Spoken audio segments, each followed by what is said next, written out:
What's the deal, man? It's your boy Arsonist, HEATMAKERZ in the building. You already know what it is, man. And I'm chilling on the Black Smoke podcast. Holla at your boy, HEATMAKERZ in the building. You see it, your boy P. Stu. Welcome to the Black Smoke podcast. Today we got a very special guest. You know, we celebrating the 50 years of hip hop, you know, all year long in the Jordan year 2023. So Black Smoke podcast, we trying to go out and touch different people, places, things that affected and have been a part of hip hop in these last 50 years. And today's guest has definitely been a part of that, not only a part of it, but part of creating a whole sound for a whole section and a whole part of this era that we all love to this day. You know what I'm saying? You might have heard it from the Dipset era all the way up to now, you know what I'm saying? But there's a sound behind that. You know about Cam and Jewels and the bars and all that, but you also know about that Dipset sound. And we have the creator of that sound with us here today, my man Arsonist. HEATMAKERZ in the building. Out to you, Arsonist, the HEATMAKERZ, you know what I'm saying? Let's go to the beginning a little bit. We like to take a little journey. I see that, you know, you come from Jamaica, come from the yard like me, you know what I'm saying? To New York, you know what I mean? And how old were you when you came over from Jamaica? I got here at about 4 years old, between 3 and 4. And you came to Jamaica? You went from Jamaica to Jamaica? The Bronx, Jamaica to the Bronx, yeah. No doubt. I grew up in the Bronx, you know, but a lot of people thought I grew up in Harlem because I did all the Dipset records, but I grew up in the Bronx. Yo, that's dope. The birthplace of hip hop, you know what I'm saying? So what was your first, like when you came over, what was your first, musical introductions or taste? I'm gonna be real with you, I listened to reggae music up until high school. I didn't know nothing about hip hop going into high school. Wow. I listened to Beres Hammond, Garnet Silk, Bob Marley. You know what I mean? Like that's all I was getting played in my house. Mine too. Whether it was Monday, Sunday, it don't matter. It was just Facts. You know what I'm saying? So my first taste of hip hop, ironically enough, was Ice-T's Cop Killer. And I don't know why. Don't ask me why. Wow. But I knew at the time, I knew the lyrics to the song, and I'm like, and then it went from that to a homeboy of mine challenging me, and like he said he was a better DJ than me, and I never DJ'd before. So then I got turntables, taught myself how to DJ, and became better than him, and then it just... Well, Cop Killer, that came out like 88 or something. Yeah, but what I'm saying is that's the first thing that I heard, like, and then started to get into hip, even though it was old. Okay. It might have came on the radio or something, or wherever it came on, and I heard, and I'm like, I like this for some reason. I don't know why, you know what I mean? But I like Cop Killer. Yeah, because I mean, coming straight from like Jamaican reggae music, hearing that, I don't know why that stuck with me at the time. But then after that, the first album I ever bought was Wu-Tang 36 Chambers. Okay. That was the first like album I ever spent my money on. Not a bad start. First album I ever bought was Beastie Boys, License to Ill. First one I ever bought was Fat Boy. Wow. That's crazy. That's crazy. Self-titled album. And so from there, was you DJing? Were you doing like parties and no, did you take it seriously from there? Like, or after you said show homie you was better, you was just like, nah, it wasn't until I got to Howard. And then the first party I ever DJ'd at Howard was it was a party for the Q Dogs. They had a party at this. I don't even remember. There was a spot it was a club that Manute Bol owned. I don't know if you remember that spot. That was 90. He owned a club in DC. I was active at that point. Me too. Yeah, he had like a little bar / club that was, I forgot what street it was on, but he was the first person I worked for as far as DJing goes. He booked me, and the first party I did was a party for the Q Dogs. So it was crazy. Shout out to Bobo. And so had a research department find the yeah, name of that trust me. Yeah, and then after that happened, because that party was so hot, people started booking me for more clubs in DC. You know what I mean? So I was going from like, you remember like Quigley's. Of course. That's my. What was the name of the other joint? The Ritz. I was doing the Ritz. Spy Club. Spy Club. Those joints was in the alley next to the other club, right? Now DC Live wasn't out when I was there. It wasn't there yet. It wasn't there yet. It got there right out. Yeah, this is pre. There was another club. Republic Garden. Right, Republic. Yeah, Republic Garden. Then at the end of my time there, the bank came. Yeah. So that was Abdul. Right. Which turned into the Platinum. Yeah. But like all the clubs out there, I was DJing at least once or twice. You know what I'm saying? I DJed in those spots. So it was just, when I got kicked out of Howard, it just... Why you get that? We can get into that. It was crazy. But got into like a crazy fight on campus. Police got involved. But if they never kicked me out, I never start producing. So everything happens for a reason. Like I went back to New York and ran into a guy by the name of Todd Terry. who was a house producer, successful house producer, and he needed hip hop beats at the time. And I had like 2 bullshit beats that I made off my man's equipment. I let him hear it. He loved it. He's like, "How much you want for the beats?" I'm like, "Shit, I made up a price." I said, "Yo, give me 1,000 each." He goes in his back room into like a safe, comes back with like Stacks. not stacks, but the shit was bank money, so it looked so thin and new. And he was like, "Yo, let me get some." Like new money. Right. He was like, "Yo," he's like, "Let me get some more." I said, "Yo, I don't got no equipment." He's like, "Where you live at?" I said, "I live in the Bronx." He was like, "All right, cool." Like 2 to 3 weeks later, he sends me like $30,000 worth of equipment to my crib. Damn. And I said, "Yo, what do you want for this?" He was like, "Yo, whenever you make it as a big producer, you just owe me 2 free beats." You remember him? Todd Terry? I mean, you throwing him some beats. That's that's my homeboy. Matter of fact, I did work with his son because his son started rapping obviously years later. Okay. But yeah, Who's that's my his son?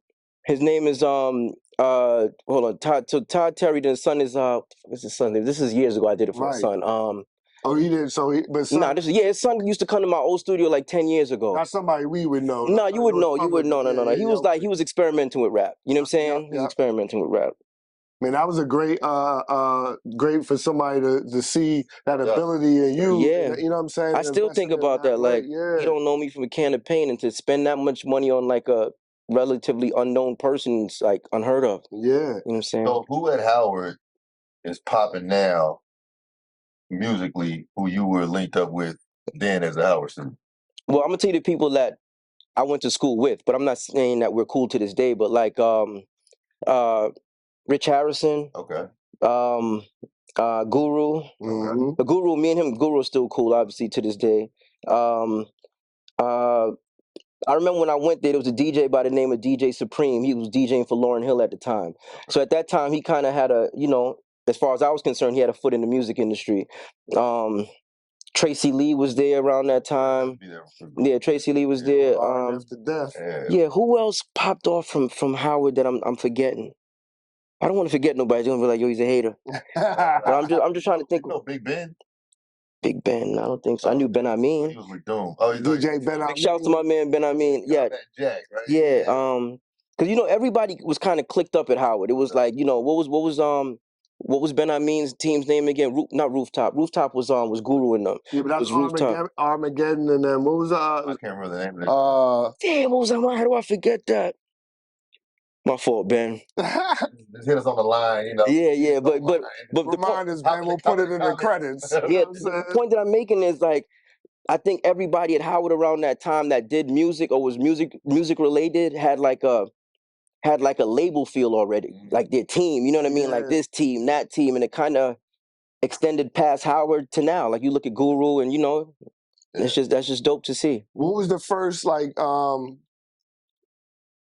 placement or first like Cannabis? Cannabis. This the album that was called 2000 BC. 2000 BC. I had a record on there called The Sequel. Damn. Yeah, it spelled C. Yeah. Cool. Yeah. I remember that. Yeah. That's when I remember I got embarrassed in that studio session. Why? Because I just started producing, right? So we placed that beat. I get to the studio, the engineer's like, "Yo, track the beat out."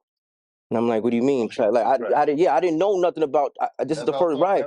So I said, well, he's like, "Yo," he's like, "How the fuck did you sell a beat? You don't know what tracking out is." Like, "Give me that, I'll do it myself."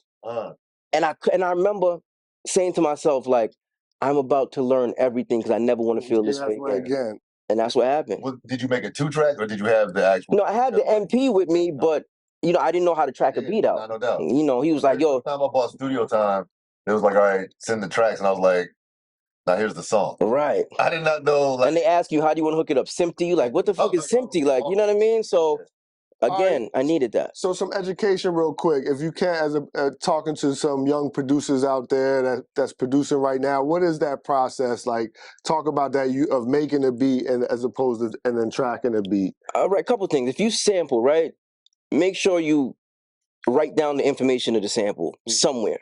Because at the end of the day, when you sell the record, the label's going to say, "Okay, cool, send me the information on the sample, all the writers, the label, whatever the case is, so they can clear it." A lot of new producers will just sample something and just make the beat and not remember where they sampled it from. So when it's time to clear it now, they're stuck and they lost. Like, y'all don't remember what I sampled anymore. So that's a big thing. And to be honest with you, man, if a record is hot enough, people will figure it out. They'll figure everything out. Right. You know what I'm saying? A lot of times when they slow the pitch down, or it might be this drum with that or that, a lot of them don't even want to give the recipe to the point where they don't remember. They might not remember the recipe, and then that's how they lose it because they're trying to be selfish. Right. That'll stop them from clearing it. You know, they'll be like, man, I make too many records to be selfish at this point, man. It's just I just want to get them off. You still work on the same equipment, technology? I just updated. Like I still use the MP, but now I connected to Studio One to run all my VSTs through it, and then I'll send that to Pro Tools and just mix that. You know what I mean? So it's a simple like 3-step process: MP, Studio One, Pro Tools. Boom. Be good. So how do you feel about sample beats versus beats that are original? Original. Not to say that sample beats aren't original. No, but here's what I was gonna say. Nothing's original, man. Right. There's only so many keys on the keyboard. Whatever you're about to play, whatever melody you're about to play has been done before. You probably just never heard it. There's nothing original no more. So when people try to have heard it, don't even know that. Right, and that's probably why you playing what you playing, because you heard this probably 2-3 years ago, and now it's just jumping back into the front of your brain. You know what I'm saying? But to answer your question, I don't find any difference, because to me, music is about a feel. It's not about what it sounds like. Like, sound is cool, but the feeling is what makes you come back time and time again to hear that record. You know what I'm saying? So whether it's original or sampled, I could personally care less. I just want it to feel a certain way. Now, the one thing that you have out of the beats that come from your camp, that is the feeling. And just so we could clear it up, HEATMAKERZ is just me. But go ahead. Damn, okay, that S threw me. It's a Z, actually. Yeah, it's a Z. It's a Z. Yeah. The blow. So, like, every time I'm driving into New York, it was Lincoln Tunnel or Holland Tunnel, I gotta play Dipset. I'm not lying. It's feeling. That feeling. I'm like, it's crazy. Like, I think that's for me. Now for me too. Like I was telling you, and in researching for my brother Arsonist, who I knew when he was at Howard. Me and him knew each other for. Now it's been about 25 years. Yeah, and this is what I'm telling them. We all are coexisting in this industry, hustling, making our way. And then I'm realizing, like, we really don't know people. We fuck with, I fuck with Arsonists, like, but I don't know Arsonists. And I'm doing the research, and I'm like, yo, this man really created a sound for an era that is back in the forefront right now because of things like Verses and stuff brought the, you know, that Dipset. I mean, Drake just did the Apollo with Dipset. You know what I'm saying? Cameron. With the pink, you know, fur, and it's a feeling. That's why he did that. It's like to me that sound is definitely Uptown.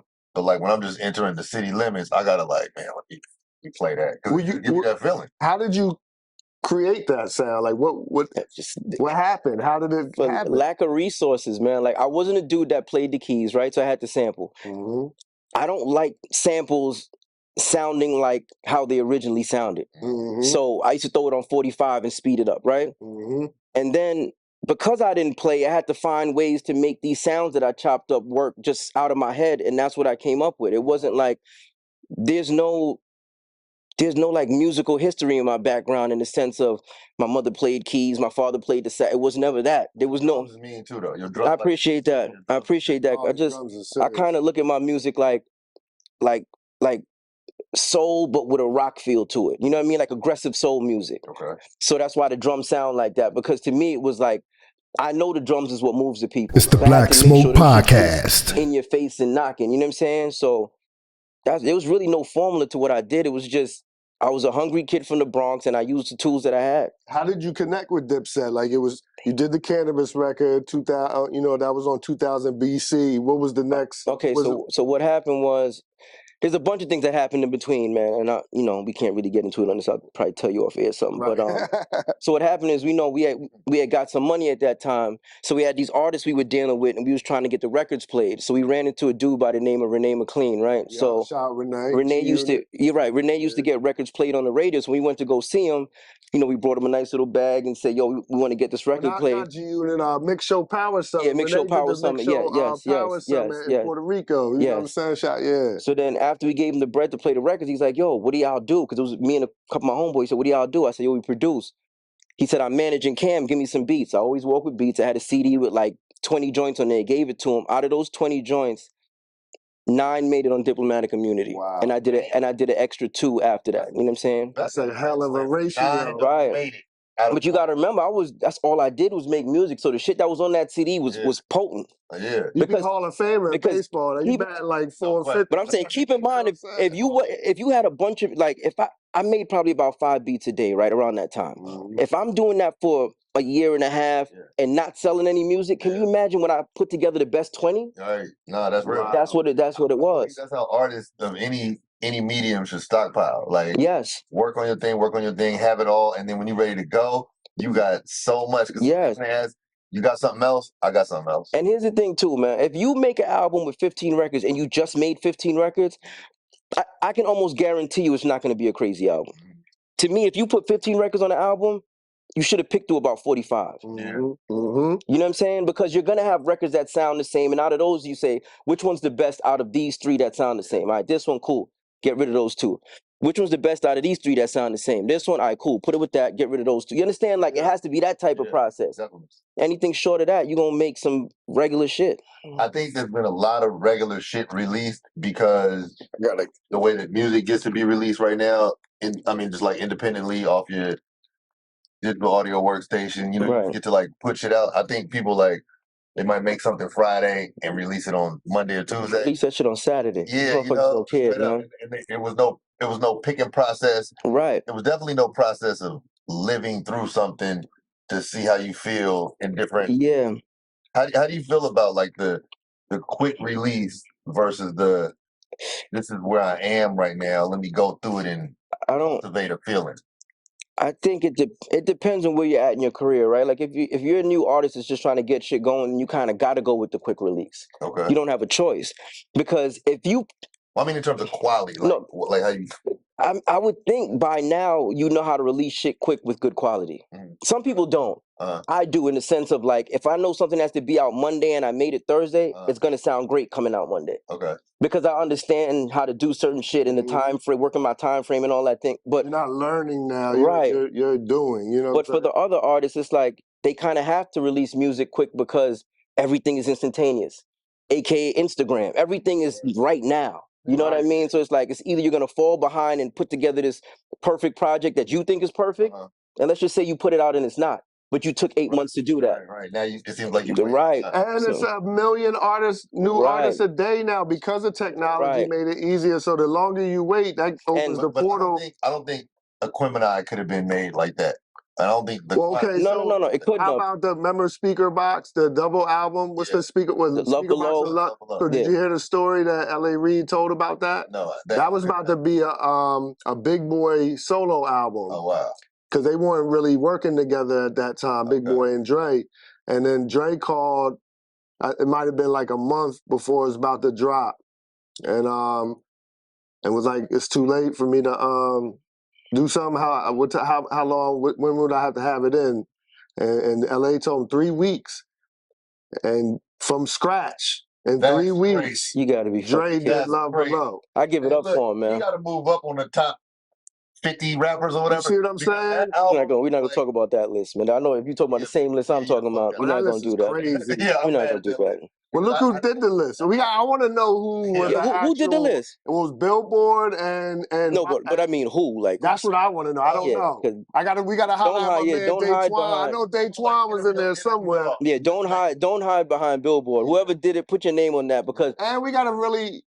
I mean, the list is cool. I get it for media because it does what we're doing. It creates all this chatter. But here's the thing. Can I ask you a question? How can you relegate hip hop to 50 artists? No, but can I ask you a question? What's the criteria? What's the criteria for the list? Are we talking about artistry? Are we talking about just lyrics? Like, what are we talking about? You know, one of the longevity in the game that I hear in the conversation, people talk about impact. But if you think about how impact is created organically and inorganically, a lot of the times the poppiest machine-driven motherfucker will become the most impactful for the 14, 15, 16-year-olds at that time, and then that person will be a legend even though they're not raw. Yeah. And so, like, I think impact is even a deeper conversation. I feel like Dipset had an impact. Fact. That was like, oh shit, this is where we at right now. And and it wasn't radio driven. It was like that shit was just it was forcefully put on the radio. Like Dipset Anthem wasn't supposed to be a radio record. Speaking of which, let's just hear it real quick and bring back this, because I don't. YouTube might curve us, but we can play it like come on, as soon as it comes on. What? That's feeling. What? I need my baggy jeans. You know what I'm saying? My bandana with the hat with the big fitted over. You know what I'm saying? Pretty girls was rocking with this. It's like, and this is the biggest misconception, that you got to make female records. Right. Females like this energy too.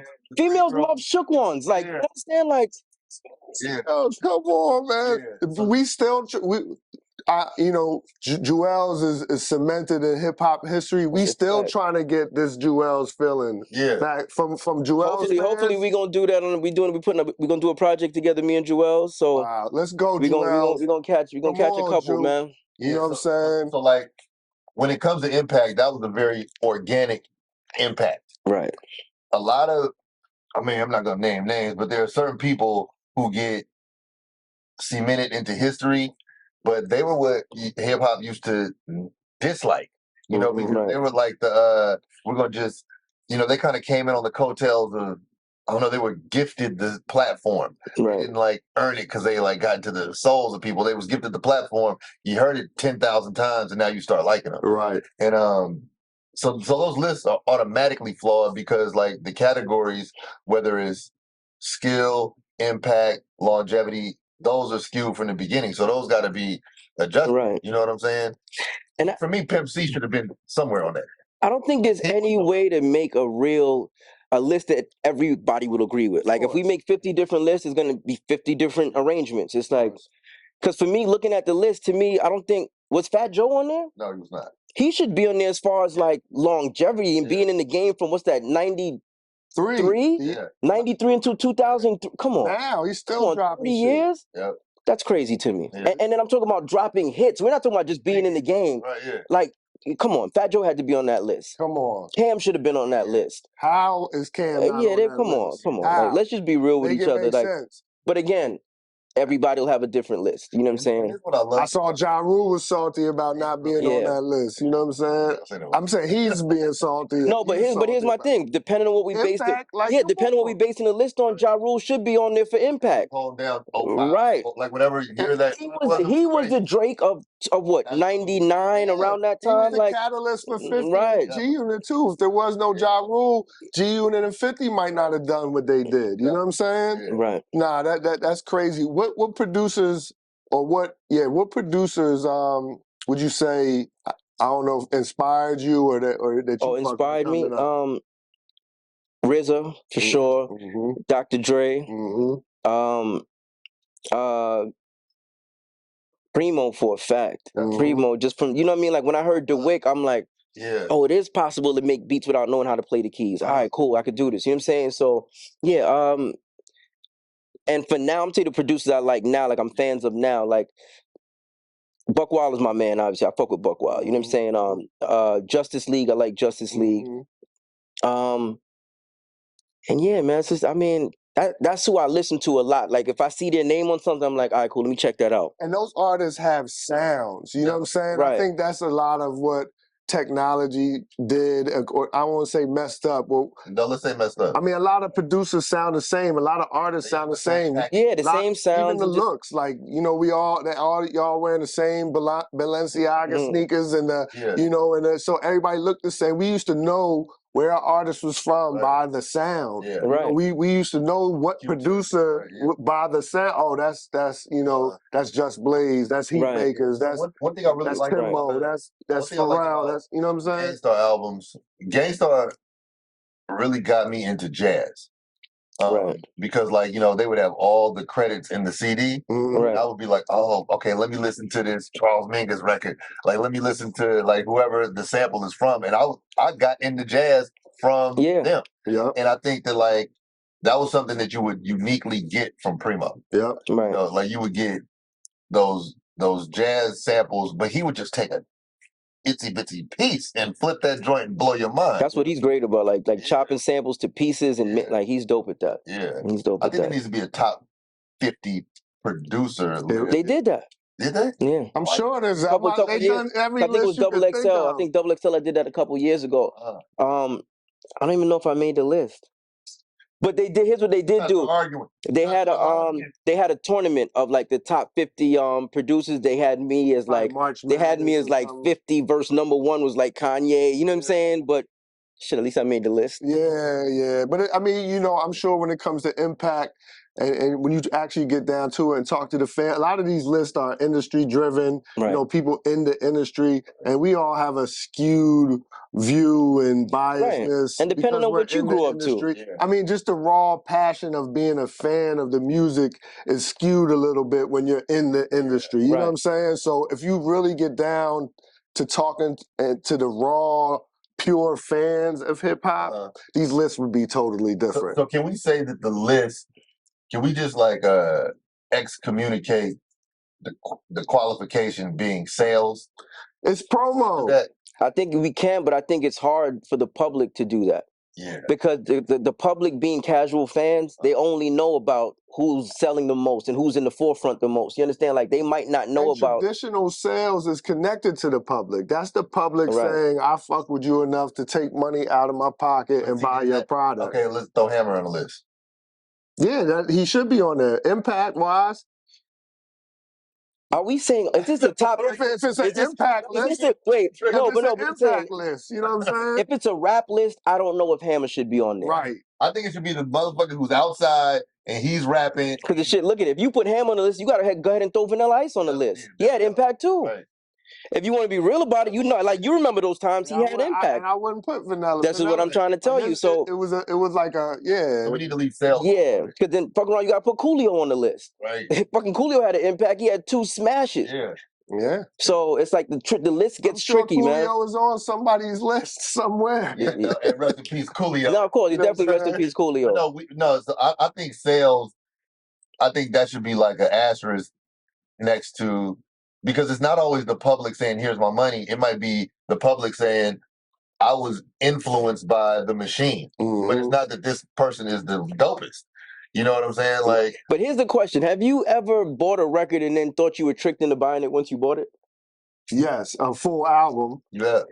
Because you were lied to by the singles, you think? You think the singles lied to you, and when you got the album, you were like, what the fuck is this? And I think that kind of has driven. But is the artist tricking you or is the label tricking you at that point? It's a little bit of both because of the pressures that come into play when an artist signs a deal with a label and having to release an album within a certain quarter for budgets and this and that and this. Like when those type of pressures get involved, you compromise sometimes the music. You know what I'm saying? And I think that all the focus goes into these singles, and then it's just like, all right, we got a few songs left. Throw them on to fill out the album, and that's where you got album fillers and album cuts. And I don't think those should be things. I think like the whole album should be a body of work. And you know, if you whatever singles, that's cool. But now it's harder to be tricked because now we just stream, and if we don't like it after the first go through, we never have to listen again. Well, that's what fueled like iTunes. iTunes came out and said, all right, cool. Pick which one you like. Here go a preview. You preview the whole album. You don't like it, just buy the singles that you like off the album. Stores used to let you listen, let you throw the headphones on. Big Virgin Mega. But you know what? If I'm a fan of somebody, I just expect it to be good. Like if I buy a Jay-Z album, I don't need a preview. I expect it to be good.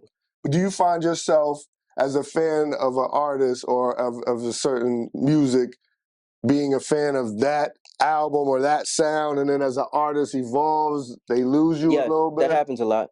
But like with the opposite happened with me with Nas, right? Like when Nas started doing the King's Diseases, it made me a fan again. Powered by GMG.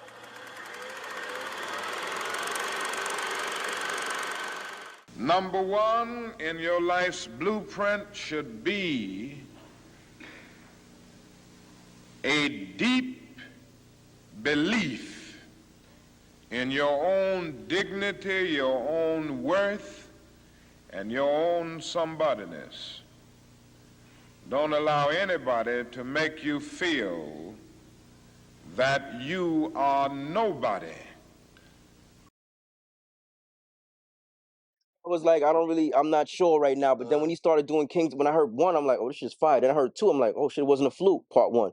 Then 3, I'm like, okay, hold up. Yeah. Beyond, Okay. Yeah, my words, No, okay, I'm gonna tell you this. Let me clip the mic off. oh, it wasn't All right, blasphemous so words, man. offline talks about King's but disease. hey, it's the 50th year. You know And what I'm saying? have you heard all 3 of them? Yes. From all the way through. Yeah. And I heard Magic.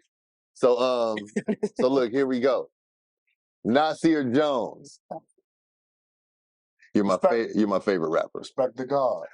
He changed my life. He let me understand. I feel like this is going to somewhere that's not good, man. But go ahead. It's the good bad good sandwich. Yeah. You know. So look. So you changed my life, man. I see Dark Street hustling brothers who need the same rank. Like from Illmatic, I was experiencing a lot of the same things that he was rapping about. Right. I was like, damn, this is a genius, Mhm. you know. And we're like a few months apart in age, so like I was like, how is this man so bright and able to spit like this? This is incredible. Right. I was with him when people were against him. Illmatic, Streets is Watching, Nostradamus, I Am, all them joints. I was seeing the brighter side where people was like, he's falling off God's son. The whole get down. Streets Disciple, I was with all that. Right. And then, you know, it was some joints that were but I was still picking the brighter parts of that, right? Right. And then I was like, man, this man went away, he disappeared, and he decided to be a man on his own terms, and that's cool. I'm cool with him being wherever he is, doing that. He gave us the Jordan 88 dunk contest. He'll always be there, you know? Right. Then he came back with King's Disease, won. Mm-hmm. I was like, my man's in them. He's on it. Right. I was actually like one of the people texting out to everybody, like, man, you got it. Nah, man, this might be album of the year. He's fucking with it. Which I agree with. Me too. Okay, then album, King's Disease 2 came out. And before you say, which me personally thought was better than 1, but go ahead. And that's crazy because a lot of people did, and I was like, are you listening to the same shit I'm listening to? Yeah. So okay, I'm gonna tell you, this is how I feel about King's Disease 2. No, the first part where Nas threw me and it like cracked the armor was with that Kanye produced album. Yeah, And I wasn't a fan of that. I was like, wait a minute, how could my hero do this to me? You know, like, I think that shit, how can you do that to me? This was more personal than it So then I started listening more instead of just being like, my man came out with something, I love that. Right.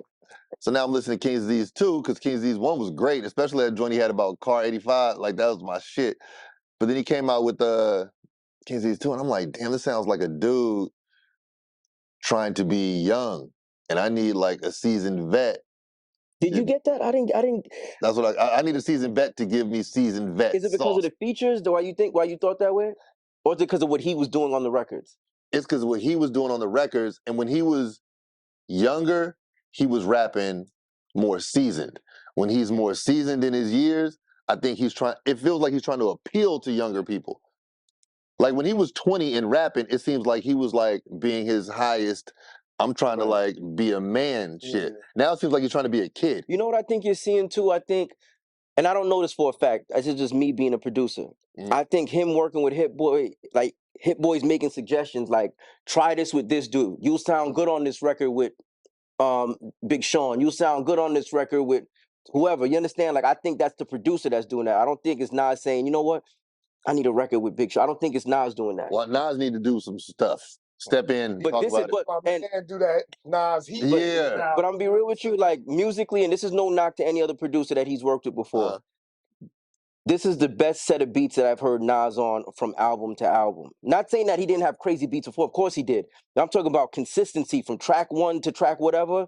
This is the best body of work. I feel like he feels the same way because he's never done this before with a producer. And he's going on a 4 now. He's about to do 4. Why didn't he do that with Primo? Like, what's going on? Why didn't he do that with Large Professor? Like, what? Because again, we needed that. No, because I think Hit Boy is from this. No knock to Premier, because like I said, he's one of my favorite producers. But I think Hit Boy is from this era, and Nas, he did the Primo thing before. Not saying the whole project, but he did the promo thing.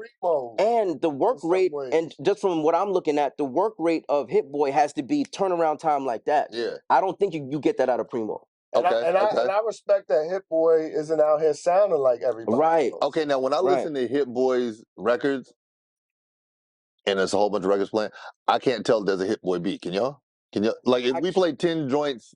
Can you? No, I That's a can't. Hit Boy beat. I don't think he has a sound that's Yeah. recognizable like that. Yeah. But what he does have is an ear for making the best form of that music.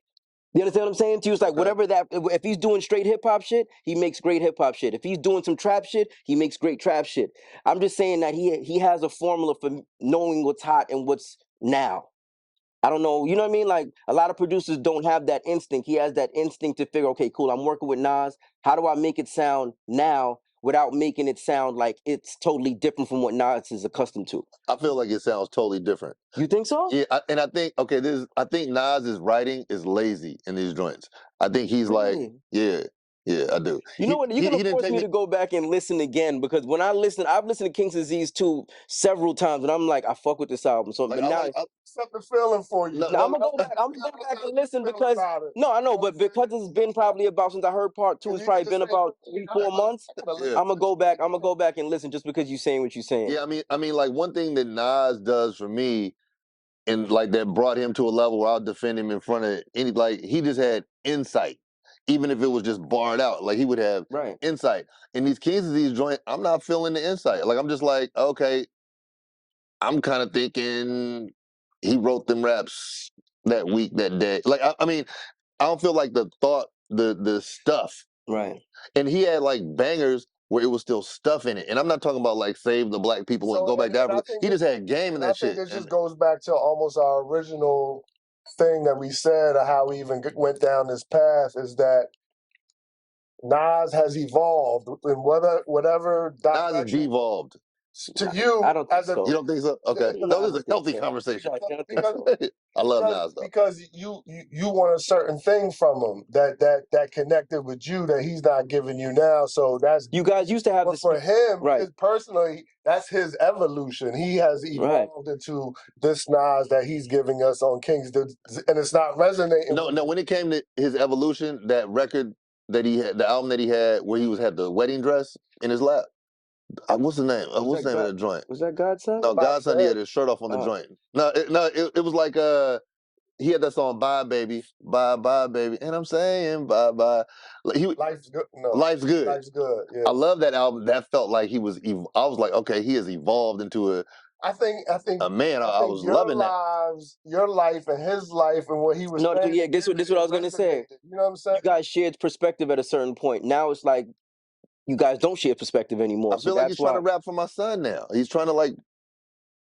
Or did you just evolve past him? Damn. Well, you know what I'm saying? Now, just meaning like you said his rhymes matched up with your life before. Yeah.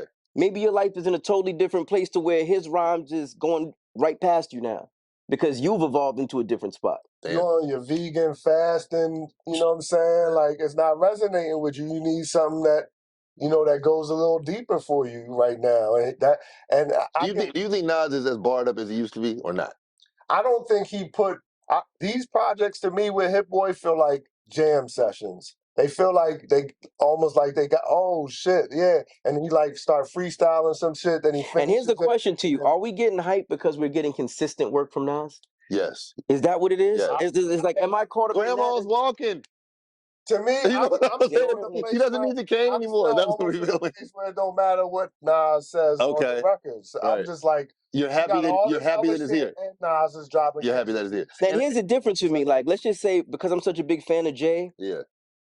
Jay has to impress me more than Nas. I know that sounds crazy. It's like because I've always expected so much from Jay, he has to keep impressing me. Yeah. With Nas, because I took so many years off of Nas. Yeah. Whatever he gives me now, I'm like, you're happy that I fuck with it. You know what I'm saying? And I think that's part of the problem for me anyway. It's like when Jay put out 444, I analyzed that joint like, what could have been better? Right. You know what I'm saying? As opposed to like, yo, these are just fire. How do you feel about 444? I love that joint. I love it, but because I'm a producer, and this is no knock to No ID. To No ID, I think he's one of the best. But certain records, like even the reggae record, the Sister Nancy joint, I felt like that could have. Because I'm a Jamaican, I feel like it could have knocked more. You know what I'm saying? That's just me again. No knock to No ID. I want people spin this whole shit into a whole another thing, but I just felt like a lot of the production could have been more. You know what I mean? Like when you throw it in the car, you're like, oh shit, what the? More like that. But again, it was a great album. Yeah. How do you feel about being in New York? About the drill scene right now, and I think one, we got to realize drill is from the UK. Everybody trying to, what they trying to do is from the UK. It's not from Chicago. no, hell no. Real, I'm talking about the drill that New York is doing is from the UK. Like, 'cause you know, Chicago has a different type of drill. Okay. They consider, you know, but when they're trying to break it down like Bronx drill, Brooklyn, what are you talking about? It's all from the UK. Right. Like if you listen to UK artists rapping over drill, they sound 100% in pocket because they've been doing it for years. Yeah, that's crazy. Pop Smoke, Pop Smoke took it, you know, and then did what he did and became super successful off of it. Now everybody and their mother's making different varieties of it. Bronx drill, Brooklyn drill, this, that, whatever. It's like, I get it, but I feel like until it gets really refined, like, you know, God rest the dead, if Pop Smoke would have stayed alive, I feel like it would have standed a better chance of lasting. He had a great voice too. No, he had a great voice. Plus he you see his flow on there. 50 was A&R. Yeah. So like you see his flows on the record, how Pop Smoke's flows sounded like they were married to the beat, and a lot of these new niggas that sound like they behind the beat or in front of the beat, or they just yelling and you can't understand what they're saying. Until somebody really refines it and says, "Yo, this is how you do it," it's only going to be here for a short period of time. Until that, again, if Pop Smoke would have been here, it would have lasted, I think, 10 times longer. Powered by GMG.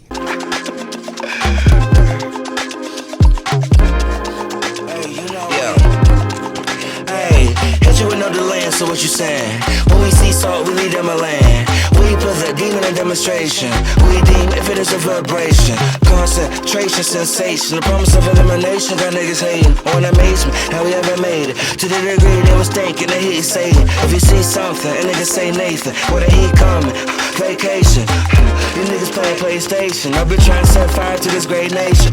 Hopped out the wealth if I told you so. Switch your hold to my ex like OVO. The best sex show at the rodeo. With the new waveform like audio. Buongiorno to my formaggio. I keep good cardio. I never asked an actor, so they bought me for a good. I be booty like Mardi Gras. A lot of these laws I bend, I used to break. Bet not a lot of your friends, it's a mistake. My heart beats beautiful, I'm living in the crate. Soul in my solar plex, a paper plate. Truck from Texas, X's on my eyes like tequila sunrise. Baby on my heels like lotion. When I hit the spot, volcanic explosion. Skeleton key, the bank vault ain't closing. I'm skating in the wind, dating tens, I'm chosen. One of my squads from Tobago cooked doubles. Took it to the Netherlands and ate all truffles. She found another friend, now 3 a throuple. Throwing it out there, macking in the lounge chair. I'm a werewolf spitting that shit. Shut it up, mission the lips, I'm in the mix, massaging the basics. I got blood in my eye, bad Lasix. Like Bruce Lee versus Cobra Kai. She about to come down from her sweetheart high. I'm just trying to clear my name from the FBI. Damn, and I'm an innocent guy, just trying to clear my name from the FBI. I got the power I got. Roll up the weed with rollers, not dots. Picture me rolling like I'm Tupac, rolling up Doja. Cat on tsunami, eat edamame and the little mommy. Mommy's a probably, she's hit the miss. Try not to miss my number, bitches. Roll up and relax, try not to resist my feelings and shit. I'm feeling them shits, I'm healing, but bitch, my bag I'ma get. Tell a bad bitch to sit, don't speak about fear, cause fear don't exist. Do not get me pissed, I punch out the dog, a shark or a fish with my fist. If I feel as if I'm gonna get killed, well if I am hit, it's tag and a myth. Though I don't play game, thick ass fuck they name. Get drunk, go insane, get brain on my brain. I came, I succumb to pain. I hurt me again, remember my name. It's freaky, it's freaky, it's freaky, freaky, freaky, wild girl.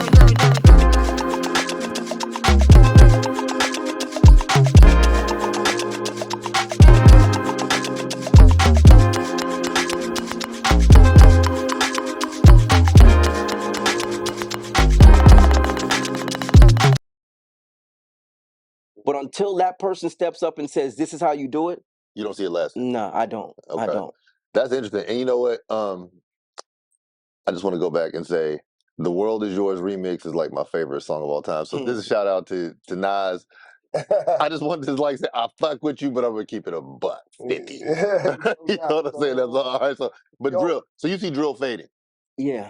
Okay. Is it because of the musical element or because of the danger element that is I don't think it's a danger element because danger's been associated with hip hop since the beginning of time. Whether it's true or not, it's always been the talk. You know what I'm saying? So I just think, again, for lack of better words, there's no leader for that. Okay. It's just a bunch of people sporadically doing their own thing. There's no front man. I think every form of music needs a front woman or a front man to say this is what it is. What's her rap?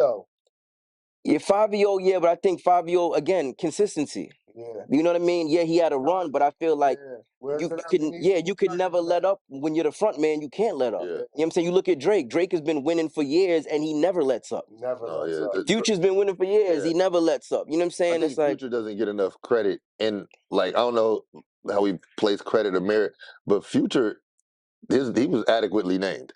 Like I'm gonna tell you who we should give credit to, whether you love him, hate him, dislike him, it don't matter, is Gucci. What Gucci did for Southern hip hop, yeah, it goes like unnoticed, I think. You know what I'm saying? Like, don't get me wrong, some people notice, but he influenced so many artists know, that's it's crazy. winning today. Like, he has grandkids in the game. Like people that he put on, now they putting on people. He was right. like, So like top 3 A&R. We mentioned, and quick story, I remember I did a record on Gucci's first album, right? So I remember when I first met him, I think he had a meeting that day with, I want to say, Atlantic, and he was like, yo, if they don't give me $1 million, I'm not fucking with them. And I'm like, at the time, I'm like, so you ain't gonna take like $500,000? And like, he was like, nah, fuck, you know what I'm saying? So then he goes to the meeting, he comes back, he's like, yeah, motherfucker's trying to offer me $750, man. I said, fuck that. Like, I want, and I'm like, wait, so they offered you $750, you turned it down? And then lo and behold, he ended up getting over $1 million for his deal. But what I'm just saying that to say is, like, when you know who you are and you step into the situation like that, nobody can move you off of that. No, It's like Master P was beautiful. he knew what it was already, and I respect that about him. So I'm just saying all that to say we have to give him his credit. You know what I mean? As far as like being one of, like, when I saw Gucci on the 50, rappers list, for a minute I looked at him because I don't think about Gucci as like a spitter, as a rapper. Right. But then when I thought about the overall picture, like everything he's done, all the people he's put on, I'm like, he definitely deserves to be there. 100%. And that's why I said I think Fat Joe should be on the list, because to make it from 93 to 2003 successfully is not an easy feat. And you talk about putting people on. I think Too Short should be on the Dallas list. connected to him, Cool and Dre. Right. It's a lot. Remy, Big Pun, right. Like historic, hip hop entities. So, again, like it gets tough, we need to do a Black Smoke list. Yeah, we do. We do. Now you should. Yeah. Because like if who's, you go, who's number one on your list if you had to make one? Rakim. Rakim? Who's number one on your list? Nas. Nas? I say who's Jay. your number? Jay? Over Rakim? Because you got just because in my lifetime, you know what I mean? Not the record. I just mean because of my lifetime, Jay was like a big, like he was intricate in my life from the time I started really listening to hip hop. So Nas was on and off. You know what I mean? If he was still alive, Big would have been my number. And I love Rakim, man. Just from like Juice is my favorite movie. So that soundtrack to me was incredible. But as far as like relating to Rakim, I related more with Jay, so I'd have to put Jay above Rakim on my list. You know what I'm saying? But Rakim is definitely high up on my list, though. But Jay and Rakim did not have the benefit of the super producer groups. Like, I found out the other day he played the drums on Know the Ledge. I'm like, ridiculous. I didn't even know he made that beat. I know. That's crazy. It was just him. Like if he was in the super producer era, get this producer for this song, he'd have been the shit. Eric B was the marquee. I think that might have Eric B for president. I think that might have hurt him if he could have got the super producers, to be real with you. I think Rakim's sound was so Rakim that only he could craft the sound for himself, him or Eric B. You know what I'm saying? I feel like, let's just say Neptunes was around and they could work with Rakim back then. Or like, I just feel like it wasn't, like certain people should stay with their home producers. You know what I mean? Like the chemistry. Right, like Dame Grease and DMX, Swiss and DMX was a marriage. You know what I'm saying? Like Heatmakers and Dipset. You look at like certain Timbaland and Aaliyah and Missy, and like it was a marriage. You know what I mean? When you start stepping outside and just experimenting, like let me put Pharrell with Wu-Tang and see what to me, just because Pharrell is this talented and Wu-Tang is this talented doesn't mean they're gonna work together. I don't think people understand that. So when you have so you look at the soundscapes that we've gone through, the sound that you presented was definitely like, this is a new sound, but it's still very New York. Right. Which wasn't planned at the time. Yeah, so like, do you see the next new sound that's gonna speak New York? Has it been created yet, or is it gonna be like a retrofit to what we've heard before? I don't think it can be a retrofit. Right. Because then people are going to label it as old school and boom bap, and you know what I'm saying? I think it has to be a new element to it, but I don't think it's drill. I don't either. You know what I mean? Because it's not natural to us. It's not like, you know what I mean? Like we didn't grow up hearing drill anywhere. That wasn't even like a common bounce or a common tempo that we're the used delivery, to. like Right, it's not natural to us. So I think like our sound will come, but it's gonna come through a new artist, and it might be a producer that was already in the game already. But once he hooks up with this new artist, his sound will start to be noticed more. Well, we haven't heard this new sound yet. Maybe we did. Maybe you sit next to it. Man. Hey, you never know. You never know. What you working on now? Like what's cracking? Coming out now. Well, like I said, me and Joel's, we're gonna put together like a HEATMAKERZ Joel's project. Okay. Jerry Lorenzo reached out to me to do some work with him on his new campaign he's gonna be working on in April. So we just been sending ideas back and forth to each other as far as like musically and stuff like that. And me and Jim probably gonna go in for El Capo 2 sometime soon. And I have a new artist by the name of Galaxy. She's out of Reading, PA. Dope. Oh, dope. Super dope artist. So I'm gonna be helping to get her project together and get her music out there. So make sure you send us that music. No, of course, 1,000,000%. And I would love to maybe one time we set up an interview where I bring her through, man. We just listen to chop it up and do bring shit. her out to DC. We got I'll do all of that. We definitely come out to DC and do that. Store, you know what I'm saying? We got a got a gift for you, homeboy. Look who it is, man. Man, no, just stepped up. Hey, I heard you. So look, here you go. This is from me to you. Thank you, my brother. I make clothing. This one we out here for Fashion Week. You gonna show it on the camera or should I keep it in the bag? What are you doing, man? Hey, it's up to you, man. You know what I mean? Y'all don't know if it's some exclusive shit you don't want the camera to see yet. Man, let the camera see that. Okay. Let the camera see that. So to make sure. I like the material. I can't feel the material. It's good. I like the material on it. Yeah. There what we go. What material is that? Man, that right there, that's this we call it a performance poly cotton. It's that designer blend. talk, man. See? Yeah, it's that talk. We made that material right there in Colombia. Okay. Yeah. It wasn't Medellin, but Fire. Yeah. I see the reflector on there. Yeah, and then they got the show in the back. Got the strip going on in the back. Fire. Game face on the side. Right. Fire. Thank you, my brother. Yeah, hey man. Thank you for the sounds that you've given us, man. You soundtrack the whole era. You got a whole feeling. You got a whole, man, like I said, when I'm paying my toll coming through, I got it, man. Hold on, let me get my music together because I'm entering the, I'm coming in. I'm just happy that people still care enough to listen, man. That's it. You know and it's dope that you didn't beg for the FaceTime. You know what I'm saying? It's dope that you was the sound. You got your check. Right. And you weren't like on all the videos and all. I was too you know busy what I'm saying? working, man. Like got a producer tag? Is there a HEATMAKERZ? Yeah, HEATMAKERZ crack music. Yeah, okay. Because I know the sound. Yeah. Like when it was a HEATMAKERZ beat come on, I knew it was this HEATMAKERZ, but so we didn't need. But now it's getting a little funny because there's a bunch of But that's why you got to just crack that new sound. Yeah, of course. That's it. Right. Well, yo, there it is, man. We celebrating 50 years of hip hop. Could you imagine hip hop without the Dipset era, without the HEATMAKERZ sound? I can't. You know what I'm saying? It was a huge part, of my journey in hip hop. I'm blessed to have met this brother and known him personally, in DC. HU, regardless. Big shout out to Howard for throwing me out, man. If y'all didn't throw me out, Howard wouldn't be here. This is the best. Yeah. Kicking them out or seeing them all the way through. But Howard produces the best. And thank you. I just wanted, honestly, because I know it probably sounds funny, but I actually want to thank Howard for throwing me out because if not, my life is different, man. So everything happens for a reason. So never look at anything as like a bad situation, man. You got thrown out, make something out of it. Do something like what I did. You know what I mean? So like throw you lemons, make lemon cherry gelato. Hey. The boy RSONIST, HEATMAKERZ. How can people follow you and stuff with you and all that? Just Instagram official HEATMAKERZ with a Z, and that's it, man. Just hit me up. I like that hat too. I gotta shout out the hat because I think those. Which hat I got on? With just the 22 good series. 22 good. With the mashup. My man President Dope, man. Shout out President Dope. My brother. 22, the whole crew at 22. The dope hat. You know what I'm saying? Arsonist, man. Hip hop forever. Yes, sir. Cemented in that, man. The sound is here. Definitely looking forward to what's coming next. Yeah, Thank you, my brother. And we're gonna send you some music from our corner too. Please do that. Yeah. Do that. Thanks. Boom. Black Smoke Podcast.